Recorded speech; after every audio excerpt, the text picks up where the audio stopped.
Tempat kita ngobrolin segala hal tentang dunia usaha, karir, dan strategi bisnis yang efektif. Saya, Yohanes Andika Siombing, dan teman saya, Cornelis Franciscus Semiring. Dan di sini kami akan membahas tentang topik komunikasi bisnis. Pernah nggak sih kamu merasa salah paham waktu ngobrol sama atasan, rekan kerja, ataupun klien? Atau mungkin pesan yang kamu kirim lewat email dibalas dingin atau malah nggak dibalas sama sekali? Nah, di sini kita akan membahas semuanya. Baiklah Yohanes, apa itu komunikasi bisnis? Komunikasi bisnis itu adalah komunikasi atau proses penyampaian informasi, ide, atau instruksi dalam konteks profesional.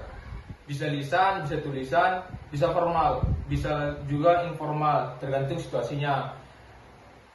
Yang penting tujuan utamanya adalah efektivitas dan kejelasan. Sekarang kenapa komunikasi itu penting?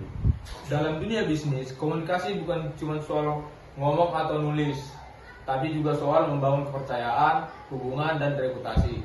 Bayangin kalau kamu punya produk bagus, tapi tidak bisa meyakinkan investor atau tim kamu hebat, tapi karena miskomunikasi, proyeknya jadi molor. Nah, komunikasi yang buruk bisa membuat keputusan keliru, konflik internal, bahkan kerugian finansial. Oke, baiklah. Jenis-jenis komunikasi bisnis boleh dijelaskan? Ada beberapa jenis-jenis komunikasi bisnis yang wajib kita pahami. Pertama, komunikasi verbal. Komunikasi verbal bisa berupa lewat rapat, presentasi, atau telepon. Ini soal cara kita menyampaikan pesan secara langsung dan jelas. Yang kedua, ada komunikasi nonverbal. Bahasa tubuh, ekspresi wajah, dan nada suara juga berpengaruh loh. Yang ketiga, komunikasi tertulis, yang dimana seperti email, laporan, proposal, bahkan chat profesional di aplikasi kerja. Yang keempat, komunikasi visual, yaitu yang dimana menggunakan grafik, infografis, atau slide untuk memperkuat pesan. Oh begitu. Yohanes, tips komunikasi bisnis yang efektif itu bagaimana? Tips yang efektif dalam komunikasi bisnis yang pertama kita harus mengenali audiensnya. Kita harus bagaimana kita mengenal gaya komunikasi ke klien tertentu dengan beda dengan ke teman kerja. Yang kedua, gunakan bahasa yang jelas dan sopan. Ketiga, dengarkan lebih banyak. Komunikasi bukan cuma soal bicara, tapi juga memahami. Keempat, gunakan teknologi dengan bijak. Misalnya pakai email untuk hal formal dan chat untuk hal cepat dan ringan. Nah, tiga. Baiklah Yohanes, apa saja manfaat dari komunikasi bisnis? Manfaat komunikasi bisnis yang pertama itu meningkatkan pengalaman dan produktivitas, yaitu komunikasi yang jelas dan terbuka membantu karyawan memahami tujuan perusahaan, kebijakan, dan prosedur sehingga mereka dapat bekerja lebih efektif dan efisien.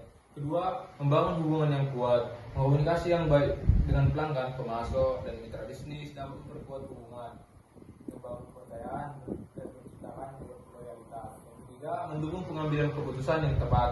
Informasi yang disampaikan secara akurat dan tepat waktu memungkinkan manajemen untuk membuat keputusan yang baik dan strategis. Yang keempat, menciptakan citra positif. Perusahaan yang memiliki komunikasi yang transparan dan positif cenderung memiliki reputasi yang baik di mata publik dan stakeholder.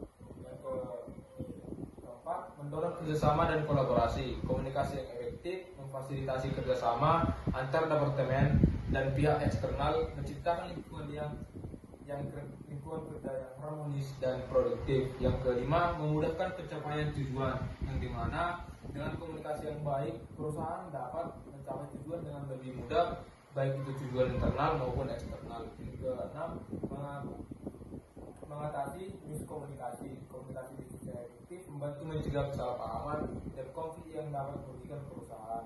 Yang terakhir, meningkatkan motivasi karyawan. Informasi yang disampaikan dengan jelas dan umpan balik yang konstruktif dapat memotivasi karyawan bekerja dengan lebih baik. Nah, teman-teman, itu tadi pembahasan singkat tentang komunikasi bisnis. Saya Yohanes Andika Siombing Dan saya Cornelis Franciscus Semiring. Sampai jumpa di episode berikutnya. Terima kasih.